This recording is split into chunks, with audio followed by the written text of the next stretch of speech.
Bienvenidos al lado de la fogata. El nombre refiere a dos ataques de un culto religioso a la población que estaba en la zona del Alto Amazonas. Esta secta, por más contraproducente que parezca, era adventista y satanista, liderada por Pedro López Lancha y segundo Kawasa Pizarro. Pero para comenzar, primero expliquemos qué son el movimiento adventista. Los adventistas originales, creyentes en la segunda venida de Cristo, fueron los apóstoles mismos. Pablo esperaba el regreso de Jesús con gran expectación, y todas las expresiones de fe en última instancia se basaban en la propia promesa de Jesús, que volvería una segunda vez. El movimiento adventista se originó a raíz de las ideas de William Miller. ¿Quién era William Miller? Un granjero bautista estadounidense que comenzó a predicar durante el segundo gran despertar religioso que ocurrió aproximadamente en el siglo XIX. Miller, que se había convertido a la fe bautista durante la década de 1820, comenzó a estudiar la Biblia, especialmente los libros proféticos de Daniel y Apocalipsis, principalmente sobre la base de su interpretación de Daniel 8:14, y que hablaba de un periodo de 2300 días y incluyó que Cristo regresaría alrededor de 1843.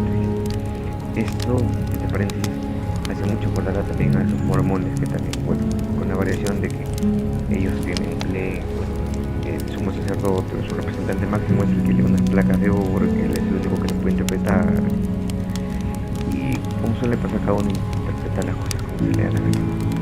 A partir de 1861 comenzó a predicarlo y pronto emergió como el líder de un movimiento popular. A medida que se acercaba el año 1843, Miller predijo más específicamente que Cristo volvería el 21 de marzo de 1843, y nunca pasó. El otro lado también es adventista y satanista. Y bien, vamos a los satánicos. En su estudio de satanismo, los estudiantes de estudios religiosos, James R. Lewis y Jeffrey Peterson, estipularon que el vocablo satanismo tiene la historia de ser una asignación hecha por gente para atacar a la gente que no le gusta. Es un término usado para el otro. En otras palabras, el concepto satanismo es una invención del cristianismo. Por ello, se basa en una figura de Satán, un personaje que deriva de la mitología cristiana. Es la típica, correcto. Existe una religión, siempre tienes que tener el lado contrario. Si el bueno, está el mal. Por eso es que, de alguna forma, para infundir miedo, tienes que ver siempre el maligno al que tienes que defenderte, y la única forma que te defiendas es a través de la religión. Según el satanismo, o según la Biblia, se cree que Satán apareció por primera vez en la Biblia hebrea, donde era un ángel que se desafiaba en la fe de los humanos y la religión. En el libro de Job se le denomina el Satán, que significa el acusador o contra de un enemigo de él, y actuaba como el delator de la tribunal de Dios. Un personaje denominado Satán fue descrito dentro de los muchos evangelios de los primeros cristianos como el enemigo cósmico de las buenas y la tentación de Jesús. Y según el fundamento de la religión satánica, tiene fundamentos bastante lógicos, por así llamarlo. Me explico muy fácil, es si Dios tiene, o en la Biblia te explican de que si alguien te da un golpe, tú tienes que poner la otra mejilla. En la religión satánica te dice que no, que si alguien te da un golpe, tú tienes derecho a responder con lo mismo, porque tú no tienes por qué dejar que los demás sobrepasen sobre ti. También otro es, si alguien entra a tu casa y esa persona no se porta como debería portarse, no tienes por qué tolerarlo, simplemente invítalo a retirarse de buena forma, y si en caso no llegase a hacerlo, lo puedes agarrar a palos y botarlo porque es tu casa. Tiene un montón de reglas, y hay una Biblia también de los satanistas y unos mandamientos, por así llamarlo, bastante interesantes, que se pueden ir desarrollando en otro podcast. Bueno, y ahora sí entramos de cabeza al tema, y para comenzar explicamos un poquito sobre el líder de esta secta, que era Pedro Antonio López Lancha.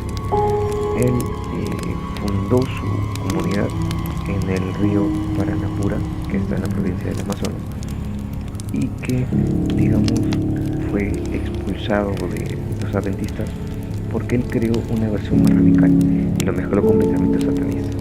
Por eso la iglesia decidió expulsarlo, ya que ellos pensaban que deformaba por completo la mentalidad y el mensaje de no violencia que intentaban transmitir. Así vamos al primer incidente o la primera intervención que tuvo. Recuerdo que fueron dos. El primer crimen relevante de la secta fue el rapto del teniente alcalde Rojas y su esposa, quienes lograron escapar y dieron aviso a las autoridades el 5 de junio del 2009. Ese mismo día, un contingente local de la policía fue guiado por el morador Benjamín Acosta, que pertenecía al pueblo de Munichis y tenía 18 años. La PNP, en su revisión de la vivienda, encontró a un hombre y una niña que estaban incendiándose aparentemente ya en la totalidad. La policía intentó socorrerlos, pero lastimosamente no lograron salvarlos. Las víctimas fueron Lader Lauta Kawasa y su hija de 9 años. Para la policía, el incendio fue provocado ya que los sectarios estaban realizando cánticos en frente del sufrimiento de los incendiados. Por tal, la PNP detuvo al sacerdote, que era Pedro López Lancha, que era el pastor de la comunidad, y a 3 personas más. El grupo sectario justificó este asesinato indicando de que se habían rebelado contra Dios. Además de esto, la PNP descubrió que no era la primera vez que la secta hacía estos tipos de rituales de asesinato mediante incendio, ya que se descubrió los restos de otras 3 personas más y otras 6 personas que se encontraban regados en alguna vivienda de la secta y los campos de toda la Nueva Esperanza. Ellos habrían sido prendidos fuego por negarse a obedecer a la jerarquía de la secta. Los restos fueron trasladados a la ciudad de Yurimaguas junto a los detenidos. La primera intervención ocurrió con relativa calma, no llegaron a disparos ni nada. Horas después, la PNP le fue comunicada que tras su retirada, Acosta Maguipo fue capturado, torturado y asesinado por la secta. El pequeño grupo policial que se detuvo en Nueva Esperanza no pudo defender a Maguipo porque los disparos provenían de chozas con niños adentro. Porque para ese momento también la policía ya había sido comunicada anteriormente por la población, distintas poblaciones que estaban alrededor de esta comunidad Nueva Esperanza, ya que ellos se transportaban por vía fluvial es a través de los ríos, y lastimosamente sí o sí tenían que pasar por donde estaba esta secta, y habían sido amenazados con armas de fuego, y en muchos casos cuando cruzaban por ahí los intentaban raptar.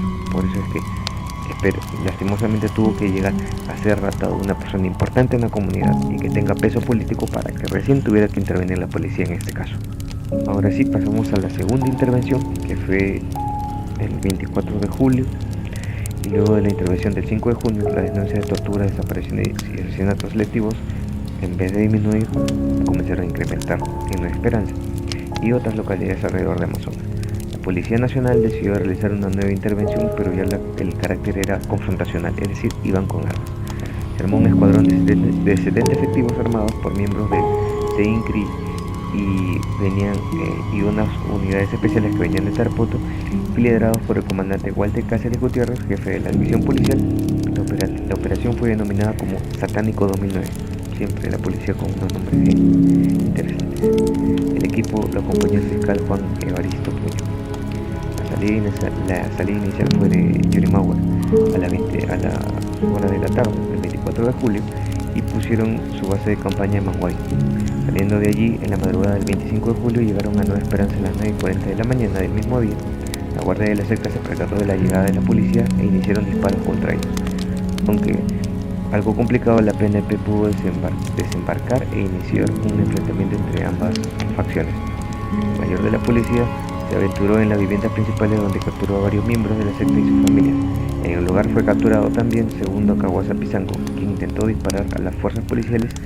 El enfrentamiento general terminó con la victoria de la policía y sin ningún herido de su lado. Esta vez se capturó a todos los miembros de la secta, incluyendo 13 hijos en total de los miembros, que fueron puestos bajo custodia de un albergue público, es decir, se perdieron en el camino burocrático.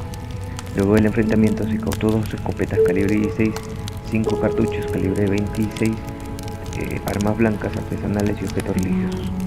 También se llegó a encontrar un cuaderno donde los líderes de la secta anotaban a todos los ejecutados.